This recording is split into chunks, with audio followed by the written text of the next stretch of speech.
અકસ્માત સર્જાતા એક ગાડીમાંથી વિદેશી દારૂનો જથ્થો મળી આવ્યો।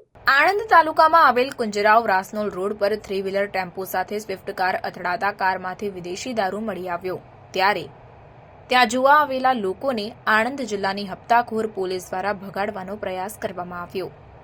શું આણંદ જિલ્લાની પોલીસ પોતાની નિષ્ફળતા છુપાવી રહી છે?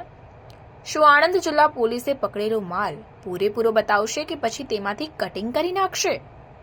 શું પોલીસ દ્વારા સ્થળ પર પંચનામું કરી માણસો બોલાવવામાં આવ્યા હતા કે એમને એમ દારૂને એક ગાડીમાંથી બીજી ગાડીમાંથી ટ્રાન્સફર કર્યો? તેવા અનેક સવાલો અત્યારે ચર્ચાઈ રહ્યા છે।